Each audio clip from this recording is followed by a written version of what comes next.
Bonjour Alain Navarra Navasartian, historien d'art et sociologue.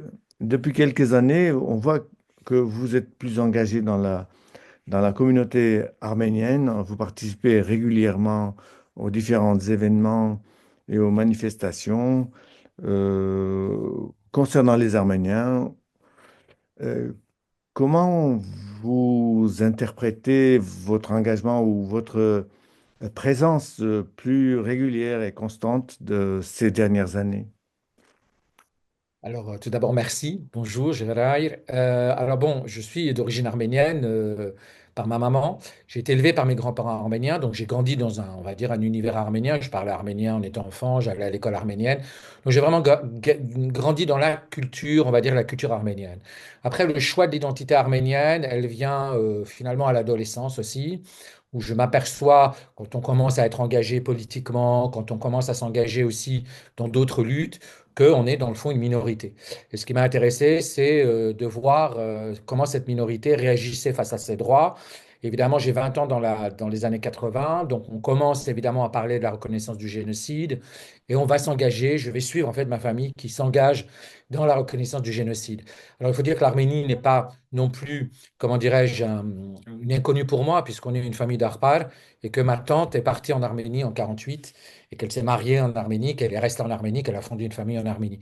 Donc la culture arménienne, le fait arménien, le nationalisme, je dirais, déterritorialisé, ne m'est pas inconnu. Mais à partir d'un moment, je dois dire, dans la fin des années 90, finalement, je ne trouvais pas dans le groupe, dans ce que moi j'appelle en tant que sociologue le groupe, finalement, matière à rester, matière à discuter, des plateformes de communication, etc. Donc je m'en suis un peu détaché, bien que j'ai toujours été en Arménie plusieurs fois par an, etc. Mais peu de, je dirais, d'engagement dans la communauté. Je vais dire un mot peut-être qui est un peu déplaisant, mais ça ne m'intéressait pas vraiment. Et puis il y a la guerre, enfin il y a plusieurs guerres. La première guerre du Karabakh, où évidemment un membre de ma famille partira. Donc là, c'est aussi un choc. Pourquoi s'engage-t-il alors qu'il n'est pas arménien, il est français en fait et aussi libanais? Pourquoi s'engage-t-il? Ça va être un questionnement. Et à partir de là, évidemment, malheureusement, il y a la guerre des 44 jours. Et là, c'est l'engagement à 100%, oui. Ah oui. Et vous défendez dans votre action les droits des femmes, ce que j'ai vu, hein, et les droits des libertés des LGBT. Est-ce que cela est un engagement de votre part euh, bien précis ou bien ciblé? Comment vous voyez ces sujets-là dans le cadre de la société arménienne? Alors, d'abord, je pars toujours de mon point de vue. C'est-à-dire, je suis français d'origine italienne et arménienne, maltaise et tout ce qu'on veut, mais de mon point de vue, à partir de la France. Donc, la défense du droit des femmes, c'est quelque chose pour moi qui est inhérent à mon histoire. Euh, je suis pro-féministe, moi, je veux dire, depuis que je milite, pour des raisons qui sont non pas personnelles, qui sont évidentes. Aussi, c'est intimement lié au monde LGBT parce que dans le fond, cette volonté des femmes, cette revendication des femmes a permis à d'autres, j'oserais dire d'abord d'autres corps, presque physiques, mais d'autres corps, d'autres minorités d'exister. Donc ce sont des luttes finalement que j'ai menées assez tôt, notamment la lutte pro-féministe, d'abord parce que ma mère et même grand-mère, dans un sens, ont été engagées. Ma mère a été engagée très nettement dans les luttes féministes. Donc c'est quelque chose qui est pour moi, encore une fois, quelque chose de familial. Ensuite, parce que je reviens autour de cette notion de minorité, les minorités m'ont intéressé. Et appartenant finalement moi-même à une minorité dans la minorité, ça m'a encore plus intéressé. Alors pourquoi je mets non pas du tout un bémol concernant le droit des femmes et la lutte féministe en Arménie. Elle existe, et on le sait quand on va en Arménie. Alors il y a deux choses, hein. Il y a la Société arménienne de France et l'Arménie. Alors évidemment, ces mouvements féministes existent, hein, en Arménie. Donc on voit l'importance des jeunes femmes et l'apport, évidemment, dans la société arménienne de ces jeunes femmes, qui est remarquable. Ensuite, la lutte LGBT. Alors, il faut, quand on parle de société arménienne, il faut savoir de quoi on parle. En Arménie, évidemment, il y a, hein, des associations, une association, hein, comme Pink, par exemple, mais on ne va pas faire une sorte de colonisation en transportant les luttes LGBT et les droits LGBT que l'on peut défendre en Europe et les transporter tout de go comme ça en Arménie. Donc, nous, ce qu'on a fait avec iStart, parce qu'on s'est bien sûr rendu compte de l'importance non seulement de la défense des droits des minorités, mais aussi au niveau de la santé, au niveau du VIH, par exemple, qui est resté pendant très longtemps, on n'avait pas des chiffres officiels. On avait aussi, il faut bien voir, une émigration qui a été due parce que certains jeunes Arméniens d'Arménie quittent, femmes d'ailleurs aussi, quittaient l'Arménie pour aller dans d'autres pays ou tenter d'aller dans d'autres pays pour avoir non pas forcément l'accès aux soins, mais pour éviter la stigmatisation au moment et la violence au moment, par exemple, de la prise des médicaments, etc. Donc cet engagement, c'est un engagement personnel depuis longtemps. C'est en Arménie, ça a été un engagement au travers de la santé, au travers notamment du VIH. Et évidemment, on part d'une société qui est une société post-soviétique où la défense LGBT ne doit pas se mener de la même manière qu'on le fait en Europe. Il s'agirait tout simplement d'une colonisation. Je prends l'exemple, par exemple, d'une image qui m'avait, moi, assez choqué d'ailleurs, dans les rues d'Yerevan. Ça a duré très, très peu de temps d'ailleurs, l'image de deux hommes qui s'embrassent ou de deux femmes qui s'embrassent en demandant le mariage pour tous. Est-ce que ça fait vraiment sens actuellement dans la société arménienne de demander le mariage pour tous? Personnellement, je crois que non. Par contre, de discuter sur la masculinité, la manière que l'on est un homme, oui, peut-être que ça fait ça peut être d'un intérêt parce que cette idée de la masculinité, cette idée de la virilité engage des comportements face aux femmes. Il ne faut pas oublier qu'il y a eu des avortements sélectifs en Arménie pendant très longtemps. On faisait passer les filles. Donc c'est ça, nous, qui nous intéresse chez iStart. C'est pas simplement transporter une lutte LGBT à l'européenne en Arménie, mais aussi faire prendre conscience, par exemple, des comportements masculins et de la dangerosité de certains comportements masculins au travers de la violence conjugale, mais au travers aussi de la médecine, transmission des maladies vénériennes, VIH, etc. Euh, Comme vous avez abordé le sujet de High Start, parlons-en un peu. Et donc, en 2016, vous créez High Start avec, vous êtes cofondateur. Oui, C'est une ONG qui défend les libertés et la démocratie en Arménie et en Turquie. oui. Hein? Alors, qu'est-ce qui différencie High Start des autres organisations de défense de la cause arménienne? Bon, effectivement, il y a bien le pays Turquie qui est mentionné. Alors, pourquoi la Turquie et puis qu'est-ce qui différencie des autres associations? Alors, d'abord, oui, effectivement, vous avez raison, Gérald. Je suis cofondateur avec mon meilleur ami, qui est comme un frère d'ailleurs, qui est Alexis Krikorian, qui lui est un spécialiste à la fois des relations internationales et justement du champ humanitaire et de la défense des droits de l'homme. Alors, la création de High Start en 2016, elle tourne autour de la culture à la base.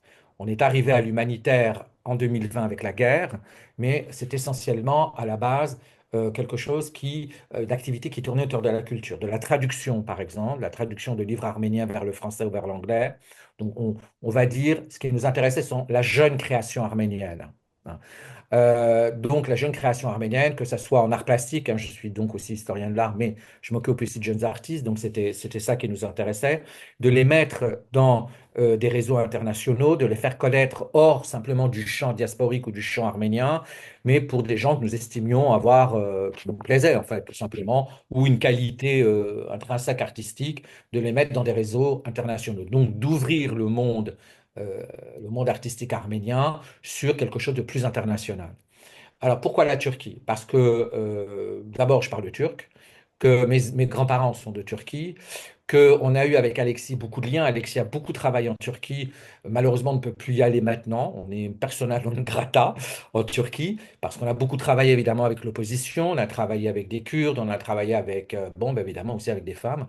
Mais tout ça à la base au niveau artistique, en montant, créant des rencontres, en montant des expositions, en questionnant aussi, en tentant de questionner la mémoire de finalement la culture, la mémoire, l'aspect aussi politique de ces artistes, de ces intellectuels turcs de gauche, qu'on appelle les Turcs blancs. Pourquoi finalement, à un moment donné, le génocide arménien disparaît?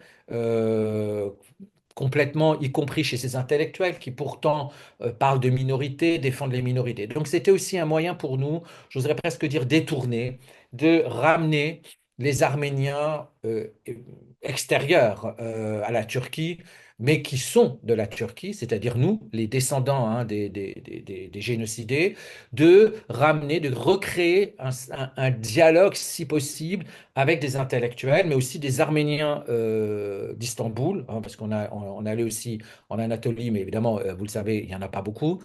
C'est évidemment à Istanbul que les choses se passaient pour nous, en tous les cas, et de voir qu'est-ce qu'il est possible de faire, comment peut-on questionner cette société turque sur son propre passé, parce qu'on le sait tous, fils d'Arméniens, c'est comme fils de chien.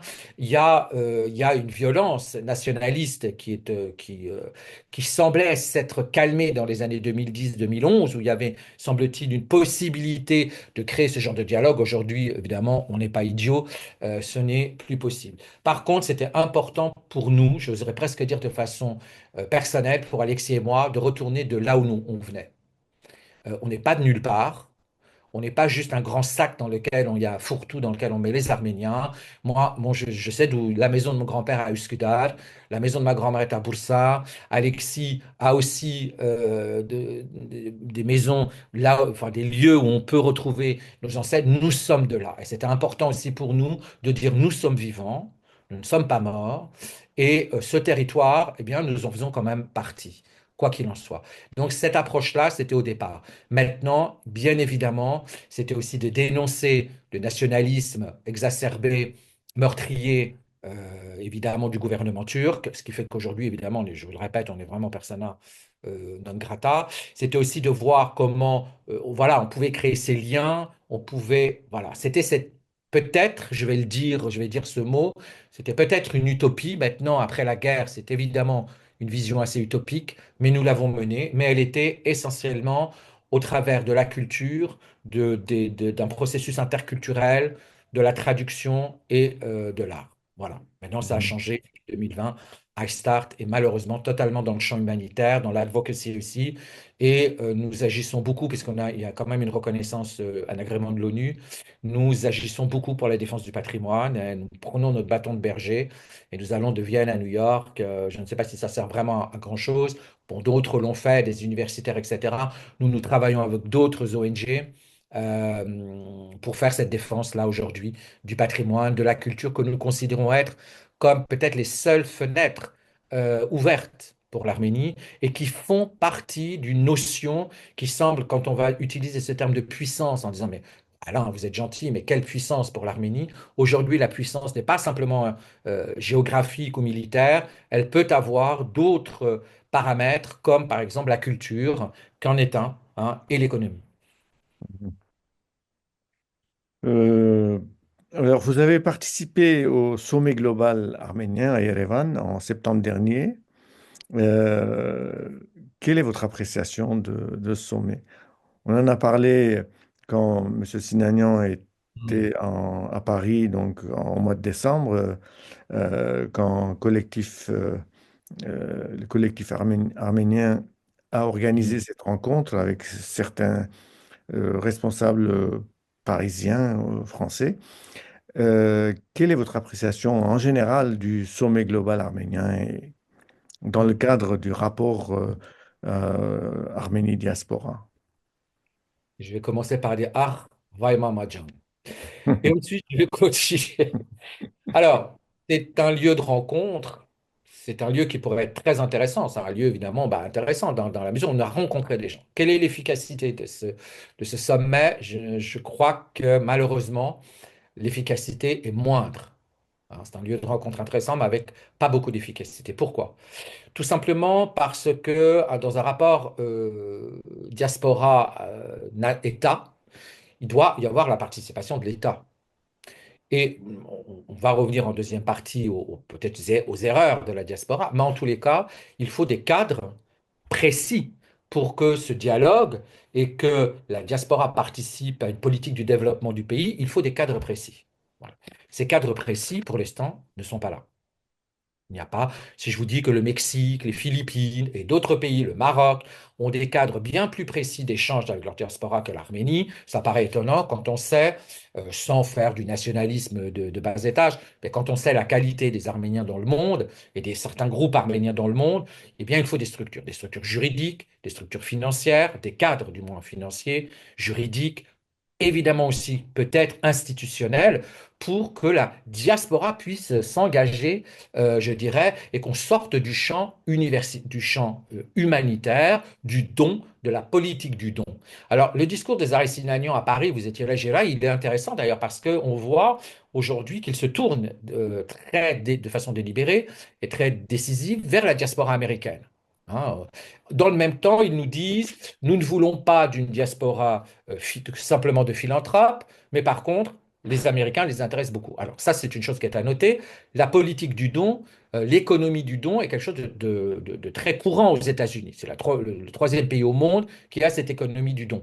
Donc les particuliers donnent, les groupes donnent, ce sont des millions de dollars, c'est les charities. En Europe, la diaspora ne fonctionne pas pareil. Hein. D'ailleurs, ça a été reproché. Là aussi, le gouvernement arménien, à un moment donné, avait des paroles un peu, quand même, je dirais, un peu étranges, en reprochant à la diaspora de ne pas donner assez d'argent, par exemple. Ça a été quelque chose qui a fait couler beaucoup d'encre.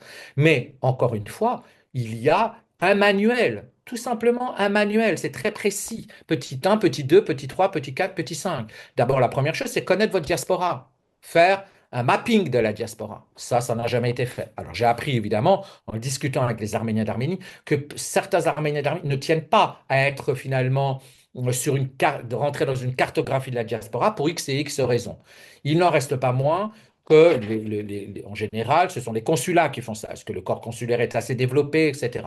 Il y a plusieurs choses. Créer de la confiance avec sa diaspora, c'est une chose importante. Et puis, j'ai la vague impression, dans tous ces discours, j'étais très choqué, moi, au mois de septembre, que personne, ni la diaspora, ni le gouvernement, n'ait pensé à faire une commémoration à Yerablur, par exemple.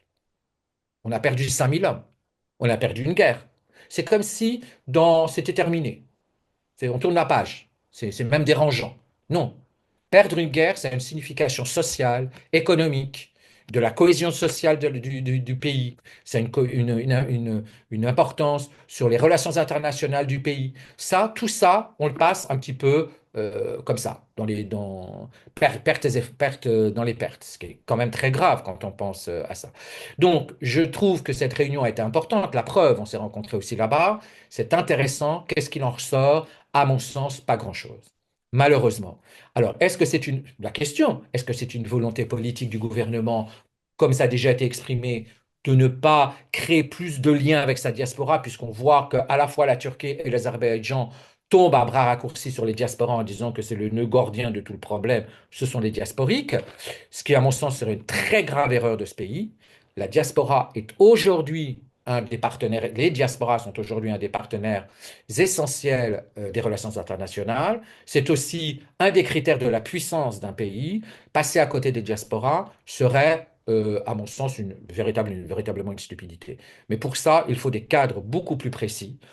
Il n'y a pas de portail. On a posé, vous étiez là, la question à Zarissinagnan, y a-t-il un portail, comme font les Russes, les Turcs, n'importe qui, les Philippins, les Mexicains, un portail où tout le monde peut trouver on peut trouver un ensemble d'informations, si nous voulons devenir propriétaires, la taxation, etc., la fiscalité. C'est, pour l'instant, la réponse a été oui, c'est en prévision, mais ce n'est pas encore fait.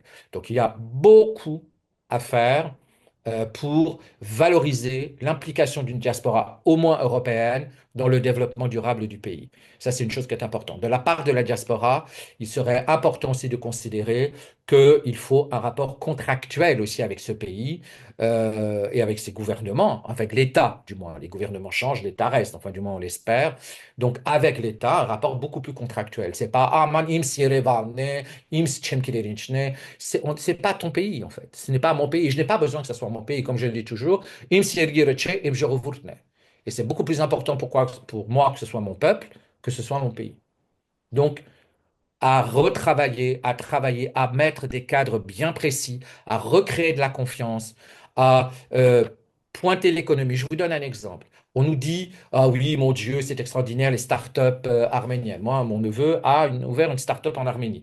Bon, tout va très bien, on l'aide pour ouvrir. OK, on donne une petite somme d'argent. Mais rien n'est fait pour faire perdurer la startup. Donc, qu'est-ce que fera mon neveu, il va quitter l'Arménie, alors qu'il était venu investir en Arménie. Donc, toutes ces choses-là sont importantes à réfléchir et le gouvernement doit y réfléchir, comme les diasporas. Mais malheureusement, c'est toujours une espèce de secret comme ça. On a l'impression que trois, quatre personnes ont l'oreille de Zaré ou l'oreille du ministre. Donc, là aussi, l'aspect collectif est quelque chose qui manque profondément. Mhm.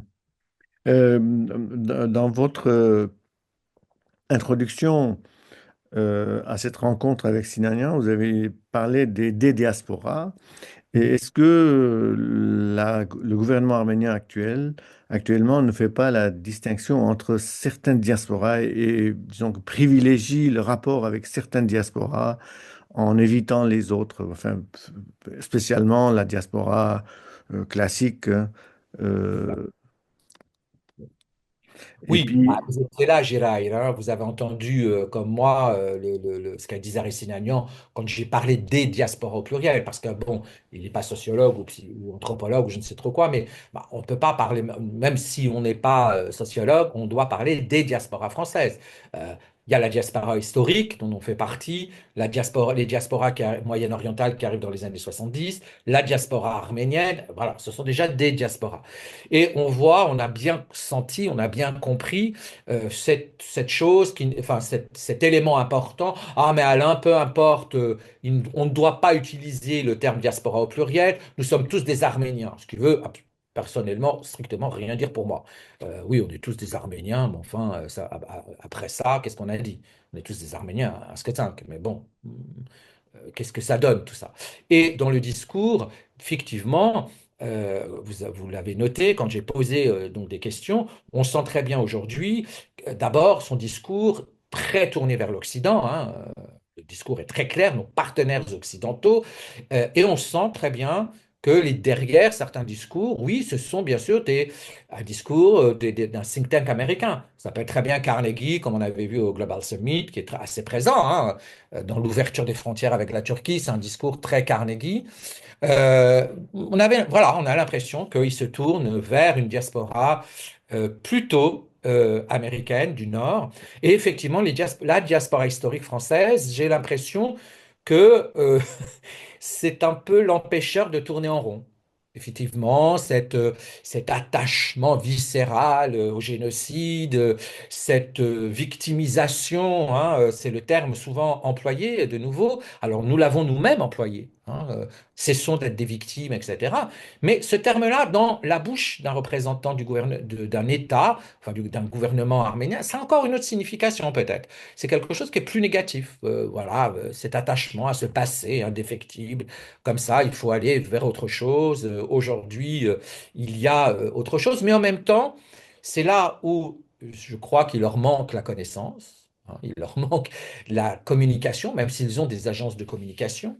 On l'a vu, il y a ce qui précédait le Global Summit, il y avait une agence indienne de communication qui est intervenue à Yerevan avant le Global Summit en septembre. Euh, Ils font beaucoup d'erreurs de communication. D'abord, ils ne savent pas tout à fait ce que c'est que la Stratcom. Déjà, le narratif dans leur communication, je dirais un peu plus général, ils devraient un peu plus l'affûter et l'affiner. Donc, on voit aussi que ces hiatus dans leur communication a un effet quand même sur les publics qui écoutent ça et qui écoutent aussi, qui regardent à travers des réseaux sociaux, les discours, les déclarations des uns et des autres. Oui, effectivement, vous avez raison. Je pense, on l'a senti à Paris, que la diaspora historique peut être un empêcheur de tourner en rond. Mhm. Euh, Souvent, il y a la critique du gouvernement, de la part du gouvernement arménien, en disant qu'il n'a pas d'interlocuteur dans la diaspora. Et il lui manque des interlocuteurs responsables ou avec qui ils peuvent créer des liens et puis créer peut-être une stratégie. Est-ce que de ce point de vue-là, la diaspora française, elle est Mhm. bien structurée et qu'est-ce qui lui manque? Quels sont les problèmes? Parce qu'on sait qu'il y a beaucoup de problèmes au niveau, surtout le Mhm. CCAF, tout ça. Et d'ailleurs, le CCAF est absent dans toutes ces manifestations. Et comment vous voyez cet aspect de la question? Alors, ce serait un long développement Jira et je vais essayer d'être très court parce qu'on n'a pas, on est limité dans le temps de ce Zoom. Oui, je pense que la guerre a réveillé beaucoup de choses dans la communauté arménienne, beaucoup dans les diasporas arméniennes, et notamment une revendication au niveau du leadership. Parce que la guerre, elle a, il y a donc, j'ai découvert, alors il faut vous dire, hein, je vais le dire parce que c'est important, en 2000, fin 2025 sortira donc une enquête sociologique qu'on a menée avec huit chercheurs, donc anthropologues, psychologistes sociaux et sociologues, autour de la diaspora, les diasporas arméniennes de France, au travers des réseaux sociaux et en réaction par rapport à la guerre. On s'est donc aperçu, et après on a fait un tour de France pour notre enquête. Donc on s'est aperçu qu'il y a des milliers d'Arméniens inconnus par les associations, etc. Ça, c'est déjà un problème. Ces milliers d'Arméniens inconnus se sont réveillés au moment de la guerre parce qu'il y en avait assez. Le traitement médiatique, le traitement de la population de l'Artsakh par le système international a réveillé beaucoup de personnes très bien formés, et c'est ça aussi dont on s'est rendu compte, des gens très bien formés, Mhm, universitaires, questions libérales, enfin, etc., mais qui n'étaient pas dans des associations. Pourquoi? Parce qu'ils ne trouvaient pas matière à réflexion, matière à discussion, et que dans ce qui existait aujourd'hui, et que l'arménité n'est plus aujourd'hui un facteur naturel. Ce n'est pas parce que vous avez un nom en yan que forcément vous devez être totalement arménien. Il faut sortir de cette identité imposée, cette identité naturelle. Aujourd'hui, elle est beaucoup plus discutée. D'abord parce qu'il y a des mariages mixtes, parce qu'on grandit, ma génération grandissait un peu plus dans le monde arménien. Même moi, qui était pourtant pas l'archétype même, mais voilà, on dansait, on allait arménien, kef arménien, l'école arménienne, etc. Aujourd'hui, donc, l'identité n'est plus aussi naturelle que ça. Et effectivement, le leadership a été discuté. Alors, ils n'ont pas d'interlocuteur parce que, d'abord, avec le CCF, le gouvernement arménien ne semble pas finalement être au mieux. Ils n'ont pas, évidemment, d'interlocuteur. Ce leadership-là, finalement, a été aussi discuté. Bah, tout simplement, si ce leadership-là a été discuté, peut-être qu'il serait bien pour les gens du CCF, par exemple, de penser à une réforme, de penser à entendre et à écouter un maximum de personnes qui ne se reconnaissent pas aujourd'hui dans les instances représentatives. Il ne s'agit pas de tout détruire et de révoquer les gens, mais ça serait intéressant que les gens du leadership et des leaderships, parce qu'il n'y a pas que le CCF, il y a d'autres associations, puissent réfléchir aujourd'hui à qu'est-ce que veut dire le groupe arménien, comment il fonctionne, arrêtez de nous bassiner avec cette unité, moi qui m'exaspère, alors là vraiment en tant que sociologue, ça m'exaspère parce que cette fausse unité, alors que personne ne s'entend vraiment, est rédhibitoire et on pense que nous donnons à l'extérieur une image extraordinaire d'unité, mais ce n'est pas du tout vrai. Et je tiens à préciser qu'un groupe dans lequel il y a des discussions, même il peut y avoir des disputes, est un groupe vivant. L'intérêt de cette discussion serait de trouver des solutions pour résoudre ces discussions, non pas de les faire taire à coups de diktat ou en cherchant à créer d'autres associations vite fait, bien fait comme ça qui vont vouloir révolutionner le tout et qui ne pourront pas le révolutionner. Je pense qu'il y a la responsabilité aujourd'hui du leadership, et quel qu'il soit, de réfléchir. Sinon, je pense qu'il y a ce qu'on appellera la désaffiliation, c'est-à-dire des gens comme moi peut-être, s'il n'y a, ça ne m'arrivera pas pour X raisons, mais des gens avec ma formation qui on va dire, sont dans d'autres mondes que le monde arménien, diront, écoute, c'est gentil. Moi, mes parents, mes grands-parents, je les adore, c'était des gens brillantissimes, il y a des Arméniens très bien dans ma famille et tout, ça me suffit. Je n'ai pas besoin d'être engagé. C'est ce qu'on appelle la désaffiliation. Mais il y a pire.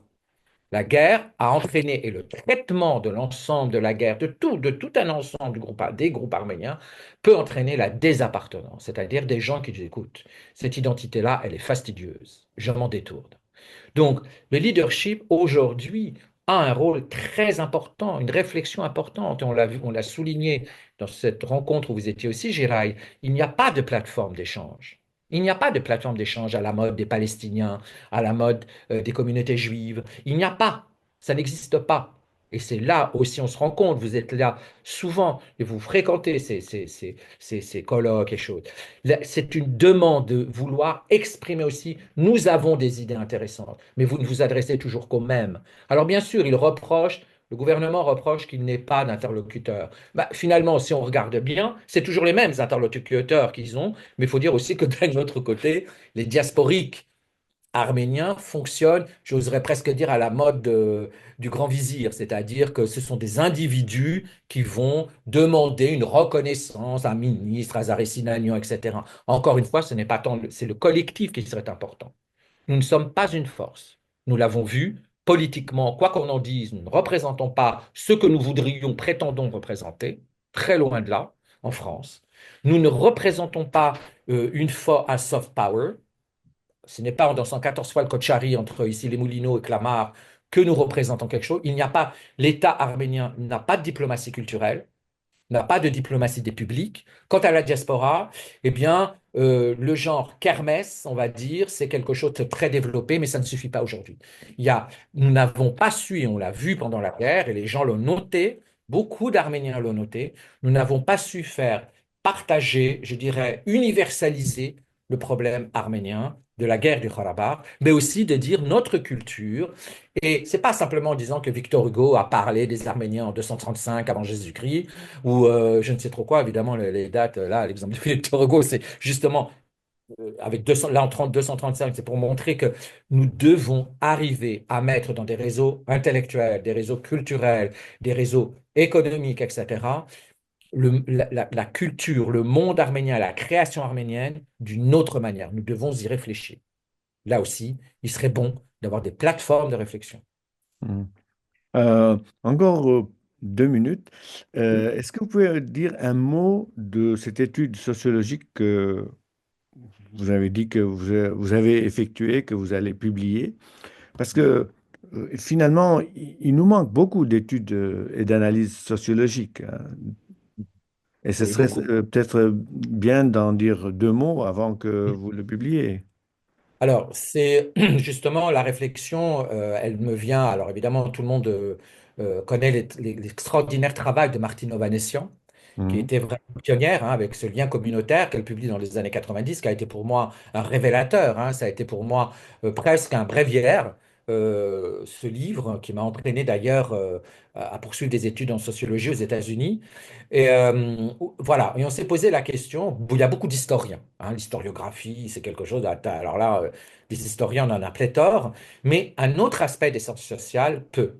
Et finalement, c'est avec des discussions avec des collègues universitaires et des chercheurs, hein, maintenant je suis chercheur indépendant, avec d'autres professeurs ou chercheurs indépendants, on s'est posé la question comment aborder cette guerre au travers finalement de nos matières, sociologie, anthropologie, anthropologie sociale, psychologie sociale, etc.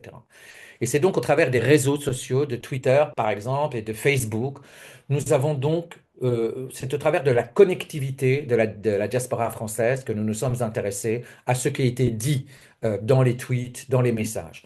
Nous avons donc fait ensuite une enquête, un questionnaire qui était un questionnaire semi-ouvert pardonnez-moi, un questionnaire dirigé tout d'abord et ensuite un questionnaire ouvert. Et nous avons donc choisi un panel de personnes, évidemment, de différents âges, de différents milieux sociaux. Et ce qui nous intéressait, c'était qu'ils n'appartenaient pas forcément aux grandes associations, UGAB ou JAF, ou des grandes associations arméniennes.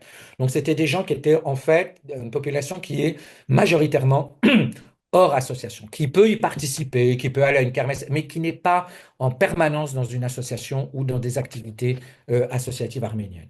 C'est à partir de là donc que l'on a travaillé. Là, on est en train donc de terminer pour tirer un peu, pour avoir donné des réponses interprétatives de tous ces questionnaires, de tout ce qui a été analysé par ces huit chercheurs. Et nous avons donc, ce livre sera une sorte donc de, on peut le dire, de réponse interprétative des réalités de la guerre, des conséquences, vues les yeux, hein, je dirais, par la réflexion de ces 300, même plus, c'est 500 Arméniens. C'est un questionnaire Mhm. et sur 500 Arméniens. Voilà. Donc c'est aussi, ça a été intéressant parce que dans la sémantique, c'était intéressant. Beaucoup me parlaient d'absence de stratégie, par exemple. Nous n'arrivons pas à inscrire nos actions dans l'arène politique française, dans l'arène politique nationale.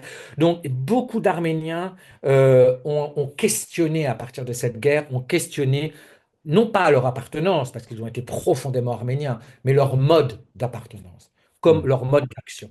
Et ça, Mhm. c'est quelque chose, voilà, il n'y a pas du tout là d'historien. L'histoire, évidemment, est on ne peut plus importante, hein, il ne s'agit pas de dire ça, mais c'est d'un autre regard et une autre utilisation des sciences sociales. Voilà. C'était une initiative de High Start.